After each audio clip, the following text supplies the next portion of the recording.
अच्छा, ये लाइन आपने कहीं ना कहीं जरूर सुना होगा कि जिससे बेकार उम्मीद था उसने अच्छा किया और जिससे अच्छा उम्मीद था उसने बेकार। ऐसा ही किस्सा मिला इन तीनों में से किन्हीं दो के साथ। जब मैंने heating, camera, display, performance, speed test वगैरह किया तो सारा खेल आपको समझ में आएगा। वीडियो पूरा देखिए। नमस्कार दोस्तों, स्वागत है। ओके, पहली बात, ये कंपैरिजन वीडियो इसलिए जरूरी था क्योंकि ये तीनों फोन 15,000 के इर्द गिर्द में मिल जाएंगे। दूसरी बात, Realme Narzo 70 and Realme P1 दोनों सेम फोन है, बस कलर वगैरह में अंतर है। तो इसीलिए मैं कह सकता हूँ कि इस वीडियो में 3 नहीं 4 फोन का कंपैरिजन होने वाला है।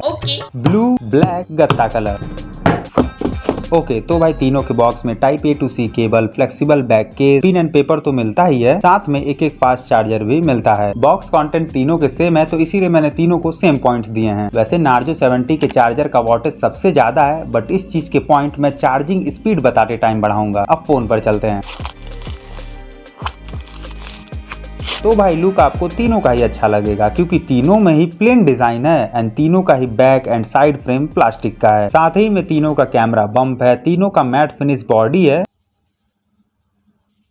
जो कि स्मूथ फील देता है, इसीलिए फिंगर इंप्रेशंस तीनों पर नहीं आते हैं सिवाय पोको X6 Neo के कैमरे सेटअप को छोड़कर। तीनों के बॉडी डिटेल्स नियरली सेम है, बस थोड़ा अंतर Narzo 70 में है, वो ये कि इसका 70% बॉडी सिर्फ स्मूथ फील देता है, वहीं ऊपर का 30% सॉफ्ट फील के साथ में आता है बस। तो भाई सब कुछ यही था बॉडी डिटेल्स एंड लुक के बारे में। अब लुक किसका बढ़िया है वो यूजर टू यूजर डिपेंड करता है, इसीलिए मैंने तीनों को सेम पॉइंट्स दिए हैं। बट भाई डिस्प्ले के मामले में पॉइंट्स वितरण काफी अलग है। ये कुछ डिस्प्ले के कॉन्टेंट हैं जिसके हिसाब से मैं ओवरऑल पॉइंट्स बनाऊंगा। तो पहली बात, एमोलेड डिस्प्ले सिर्फ G64 में नहीं दिया गया है, इसीलिए इसके पॉइंट्स कटेंगे। दूसरी बात, ब्राइटनेस सबसे ज्यादा Narzo 70 का है जो कि क्लियरली पता चलता है, एंड सबसे लो ब्राइटनेस G64 का है। वैसे तो धूप में तीनों का ब्राइटनेस सफिशिएंट है, बट G64 में साइड विजिबिलिटी काफी कम मिलती है इन कंपैरिजन टू बाकी दोनों। वहीं तीसरी बात, सबसे ज्यादा thin bezel and punch hole का साइज X6 Neo का है एंड सबसे मोटा bezel plus punch hole size G64 का है। वहीं चौथी बात, तीनों में ही फुल HD प्लस डिस्प्ले तो है, बट फिर भी सिर्फ X6 Neo में 2160p विद HDR का सपोर्ट नहीं मिलता है। वैसे फॉर योर इन्फॉर्मेशन मैं बता दूं, तीनों के मैक्स रिजोल्यूशन पर जिटर फिलहाल मुझे देखने को नहीं मिला, जो कि अच्छी बात है। एंड वहीं तीनों में वाइड वैन L1 का सपोर्ट भी दिया गया है। खैर वहीं पांचवी बात, ऑफलाइन वीडियो सिर्फ Narzo 70 में ही 4K 60 FPS तक चल जाती है, नहीं तो बाकी दोनों 2K 60 FPS तक ही सपोर्टेड है। वहीं छठवीं बात, कलर थोड़ा अच्छा या कहें बेस्ट कॉन्ट्रास्ट Narzo 70 में मिलता है, एंड वहीं बाकी G64 एंड X6 Neo का कलर नियरली सिमिलर टाइप लगता है, तो इसीलिए फिर से Narzo 70 के पॉइंट्स बढ़ेंगे। बट हाँ, रिफ्रेश रेट के मामले में Moto G64 के थोड़े पॉइंट्स बढ़ेंगे क्योंकि G64 YouTube के साथ लगभग हर जगह हर ऐप में 120 हर्ट्ज रिफ्रेश रेट देता है। वहीं X6 Neo एंड Narzo 70 का भी 120 हर्ट्ज रिफ्रेश रेट हर जगह सपोर्टेड है, बट सिर्फ YouTube को छोड़कर। तो भाई ओवरऑल डिस्प्ले के मामले में यही पॉइंट्स टेबल निकल कर आते हैं, जिसमें ओवरऑल बेस्ट Narzo 70 है, वहीं थर्ड पोजीशन पर Moto का J64 है। वैसे दोस्तों, अगर आपको वीडियो अच्छी लग रही तो सब्सक्राइब जरूर करिएगा क्योंकि फोन मंगाने से लेकर आप तक वीडियो पहुंचाने तक काफी एफर्ट जाता है। सच बोलूं तो अगर आप लोगों का इतना प्यार नहीं न रहता तो मैं इतना एफर्ट नहीं दे पाता, उसके लिए धन्यवाद। खैर अब इन एंड एक्सपीरियंस की बात करें तो इस मामले में सिर्फ Narzo 70 के पॉइंट्स कटेंगे क्योंकि जहाँ X6 Neo लाइटेस्ट है एंड G64 स्मॉलेस्ट है, वही Narzo 70 ना लाइटेस्ट है ना ही स्मॉलेस्ट, तो इसीलिए पॉइंट्स कटे। खैर वैसे पोर्ट्स एंड बटन की ओर देखें तो नियरली सब कुछ सेम है। लाइक राइट में पावर बटन एंड वॉल्यूम की, लेफ्ट में X6 Neo एंड G64 के सिम ट्रे है, वहीं Narzo 70 का सिम ट्रे नीचे के साइड में है। वैसे तीनों में ही हाइब्रिड स्लॉट दिया गया है। बाकी नीचे की ओर तीनों में प्राइमरी स्पीकर माइक के साथ में चार्जिंग पोर्ट है, एंड वहीं G64 का ऑक्स जैक नीचे की ओर है, बट बाकी दोनों का ऊपर की तरफ है। एंड वैसे ऊपर की तरफ सेकेंडरी माइक तीनों में है, बट IR ब्लास्टर सिर्फ X6 Neo में है, इसीलिए X6 Neo के पोर्ट्स एंड बटन के मामले में पॉइंट्स बढ़ेंगे। बट हाँ, X6 Neo में सिर्फ डुअल स्पीकर नहीं दिया गया है, जिसके चलते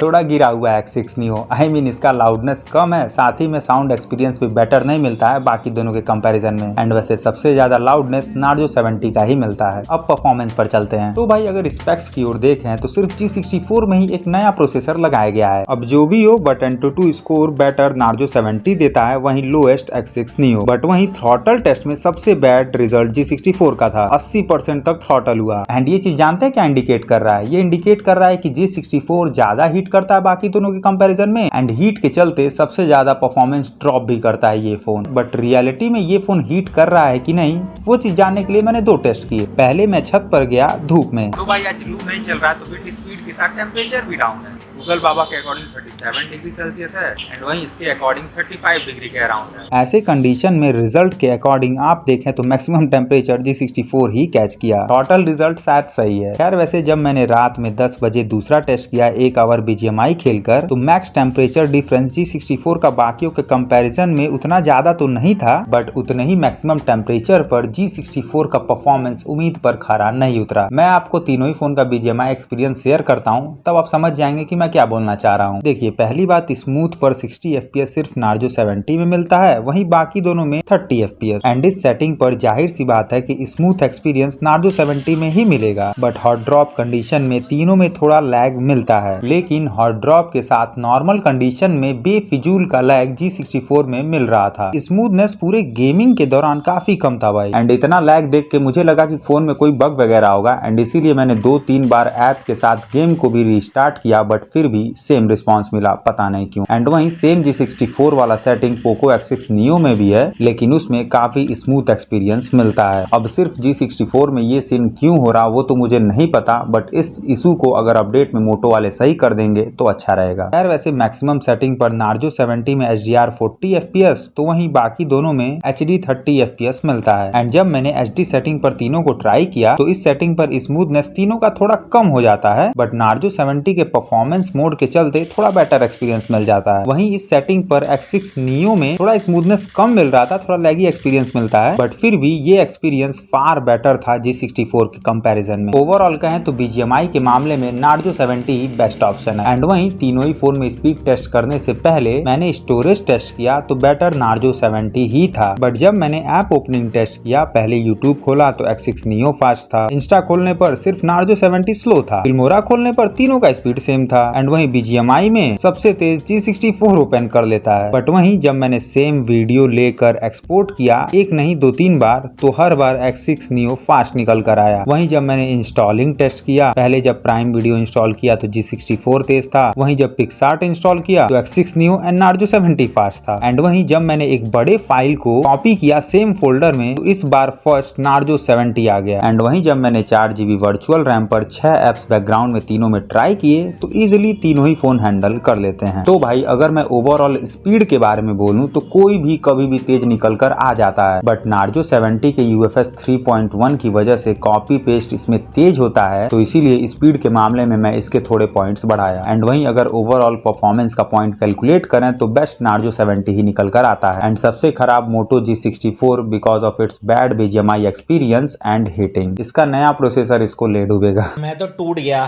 खैर वैसे सॉफ्टवेयर की ओर देखें तो भाई हमेशा की तरह पोको एंड रियलमी में एड्स एंड ब्लोटवेयर काफी ज्यादा हैं, एंड वहीं मोटो का UI क्लीन एक्सपीरियंस के मामले में जाना जाता था, बट ये भी अब ब्लोटवेयर देने लगा है। बट हाँ, आप मोटो के सारे ब्लोटवेयर अनइंस्टॉल कर सकते हैं, वहीं पोको एंड रियलमी के सारे ब्लोटवेयर तो नहीं, बट मैक्सिमम आप अनइंस्टॉल कर सकते हैं। एंड बाकी नार्जो 70 के हॉट गेम्स को आप इस तरीके से डिसेबल कर सकते हैं। एंड रही बात पोको रियलमी के एड्स की, तो आप रिकमेंडेशन एंड पर्सनलाइज्ड एड को ऑफ कर देंगे तो एड्स कम दिखेंगे। खैर वैसे एंड्रॉइड वर्जन की ओर देखें तो सिर्फ X6 नियो में ही एंड्रॉइड 13 दिया गया है, जो कि काफी एनॉइंग है, क्योंकि आजकल 10-12 हजार के फोन में भी एंड्रॉइड 14 मिल जा रहे हैं। बाकी अपडेट्स के मामले में सिर्फ नार्जो 70 ही बेटर है, तो इसीलिए N70 के पॉइंट्स बढ़ेंगे। खैर वैसे फीचर्स की ओर देखें तो रियलमी पोको दोनों में ही split screen, app lock, dual app जैसे ऑप्शंस मिलते हैं, वहीं दोनों में एमोलेड डिस्प्ले है तो AOD भी मिल जाएगा। वहीं मोटो में AOD मिलता है, बट वो फेक वाला है। अब जैसा भी है दिया गया है तो एंजॉय करिए, एंड साथ ही में मोटो के यूनिक फीचर्स को भी एंजॉय करिए। यूनिक फीचर्स मतलब सेक करने पर टॉर्च जलाइए, 2 बार ट्विस्ट करने पर कैमरा खोलिए, टैप टैप करने पर स्क्रीनशॉट लीजिए। एंड वहीं बाकी दोनों के कंपैरिजन में मोटो के एनिमेशंस भी मुझे काफी इंप्रेस करते हैं। सिर्फ मोटो में ही ऐप क्लोजिंग एनिमेशन पूरा मिलता है। तो ओवरऑल अगर मैं सॉफ्टवेयर की बात करूं तो सबसे क्लीन एक्सपीरियंस मोटो में मिलता है। फीचर्स एंड एनिमेशंस भी ज्यादा है मोटो में ही, तो इसीलिए मोटो के पॉइंट्स मैं बढ़ाऊंगा। वैसे अदर स्पेक्स की ओर देखें तो काफी कुछ तीनों का सेम है, बट G64 में नंबर ऑफ 5G बैंड्स ज्यादा हैं, प्लस उसमें NFC भी दिया गया है, तो इसीलिए इसके पॉइंट्स बढ़ेंगे। एंड वहीं बाकी दोनों को मैंने सेम पॉइंट्स दिए हैं क्योंकि दोनों में एक एक अच्छे फीचर हैं। एंड वैसे मैंने तीनों ही फोन के सेंसर्स को भी चेक किया। पहले ब्राइटनेस सेंसर चेक किया तो हर कंडीशन में तीनों का प्रॉपर था। वहीं फिंगरप्रिंट एंड फेस अनलॉक तीनों का काफी तेज एंड क्विक रिस्पॉन्सिव था। एंड बाकी रही बात जाइरोस्कोप की, तो आप खुद देखिए तीनों का एक्सपीरियंस काफी सेम मिलता है भाई। तो इसीलिए सेंसर्स के मामले में मैंने तीनों को सेम पॉइंट्स दिए। बट चार्जिंग के मामले में सिर्फ नार्जो 70 को ही ज्यादा पॉइंट्स मिले क्योंकि इसका 45 वाट का चार्जर सबसे तेज फोन को चार्ज कर देता है। बट बैकअप के मामले में सारे पॉइंट्स मोटो G64 लेते जाता है because of it 6000 mAh battery. तीनों फोन में 7.5 घंटे के सेम यूजेज में G64 की बैटरी ही ज्यादा बची थी। एंड वैसे अगर इन सारे फोन्स का आपको बैटरी टेस्ट वीडियो चाहिए तो उसके लिए कमेंट करिए, बट कैमरे टेस्ट के रिजल्ट को जानने के लिए वीडियो में बने रहिए। तो भाई पहले स्पेक्स देखिए जो कि तीनों का अलग है। जस्ट लाइक फोटोज की सैचुरेशन, इतने परसेंट नेचुरल कलर से एक्स्ट्रा सैचुरेट करते हैं ये तीनों फोन। एंड इसमें अगर आप देखें तो G64 ही सबसे ज्यादा ओवर सैचुरेट करता है। कॉन्ट्रास्टी साइड नहीं जाता है, ओवर सैचुरेट करता है माइंडेड। एंड ये सैचुरेशन डिफरेंस नेचुरल के साथ आर्टिफिशियल लाइटनिंग में भी देखने को मिलता है। आप इस बॉल के साथ में ग्रीन कलर में देख सकते हैं। एंड कभी कभी तो G64 ब्लंडर ही कर देता है कलर में। एंड इवन फ्रंट कैमरे से भी मोस्टली जगह तो नहीं, बस कुछ फोटोज में G64 सुपर से ऊपर वाला सैचुरेट कर देता है। इतना लाल तो मैं अपने माँ का नहीं हूँ जितना ये फोन कर दिया है।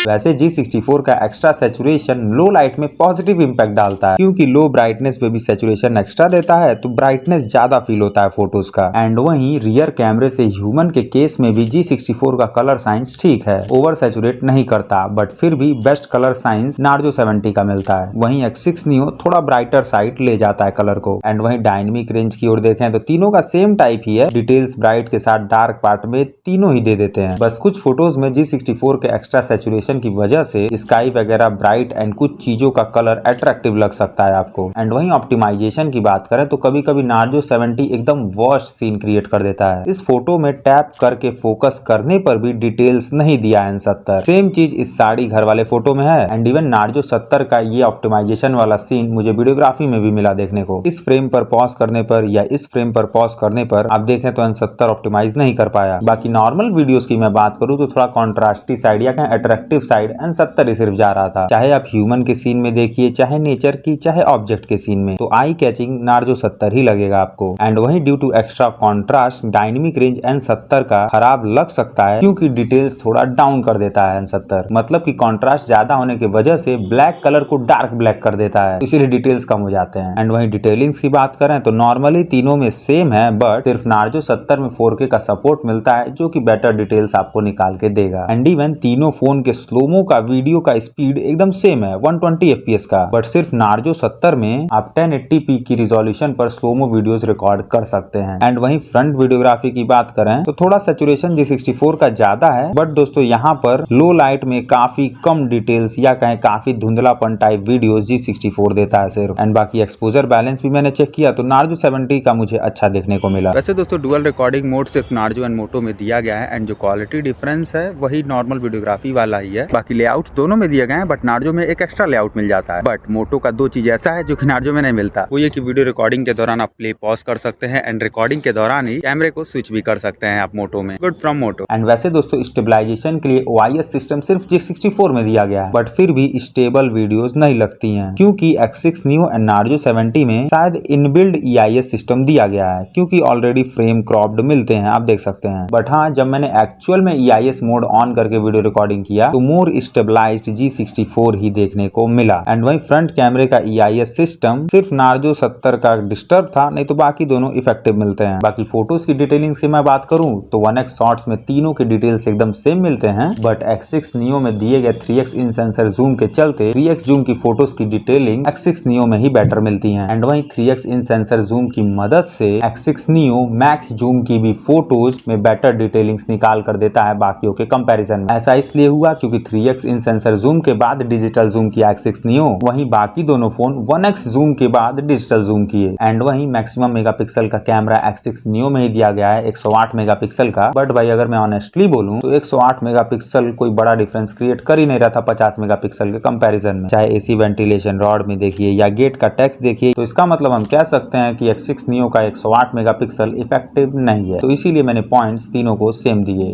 बट दोस्तों अल्ट्रा वाइड के मामले में पॉइंट सिर्फ सिर्फ G64 को ही मिलेंगे, क्योंकि सिर्फ उसी में ही दोस्तों अल्ट्रा वाइड दिया गया है एंड वहीं मैक्रो लेंस भी सिर्फ G64 में दिया गया है, जो कि इफेक्टिव है, बेटर डिटेल्स निकाल कर देता है। एंड बाकी रही बात पोर्ट्रेट शॉट की, तो तीनों की ही सिमिलर टाइप ही मुझे देखने को मिली, चाहे डिटेक्शन हो चाहे ब्लर डेप्थ। एंड वहीं बचा नाइट मोड, तो तीनों की ही ब्राइटनेस सिमिलर टाइप ही मिलती है, बट G64 सैचुरेशन को क्रिस्पी रखता है, तो इसीलिए डिटेलिंग्स थोड़ी बेटर लगती है देखने में। तो भाई ओवरऑल कैमरे का सब कुछ यही था एंड ये कुछ पॉइंट्स टेबल कैमरे के निकल के आते हैं, जिसमें ज्यादा पॉइंट G64 गेन किया। एंड ऐसा इसलिए हुआ क्योंकि G64 में features like OIS, ultra wide, macro lens दिए गए हैं, नहीं तो भाई G64 का सैचुरेशन नॉर्मल फोटोग्राफी में बेटर नहीं है, इस चीज का ध्यान रखिएगा आप लोग। खैर वैसे अगर मैं ओवरऑल पॉइंट्स टेबल दूं तो उसके according Narzo 70 best and balance निकल कर आता है, क्योंकि भाई नार्जो 70 का कैमरा, डिस्प्ले, परफॉर्मेंस, सॉफ्टवेयर सब कुछ बैलेंस्ड है, सही है। वहीं G64 मेरे उम्मीद पर खरा नहीं उतरा, इसके कैमरे, परफॉर्मेंस एंड डिस्प्ले में इंप्रूवमेंट की जरूरत है। बाकी X6 Neo नॉर्मल यूजर के लिए अच्छा ऑप्शन है एंड उन नॉर्मल यूजर को ज्यादा पसंद आएगा जिनको लाइट वेटेड और थिन बेजल वाले फोन अच्छे लगते हैं। नहीं तो अगर आप बेस्ट खोज रहे हैं तो नार्जो 70 जिंदाबाद। तो भाई होप अब आपको कोई डाउट्स नहीं होंगे, डाउट्स हैं तो कमेंट करिए, वीडियो अच्छी लगी तो बेहिचक सब्सक्राइब करिए। बाकी इस वीडियो में इतना ही, मिलते हैं जल्द, ख्याल रखिए, जय हिंद।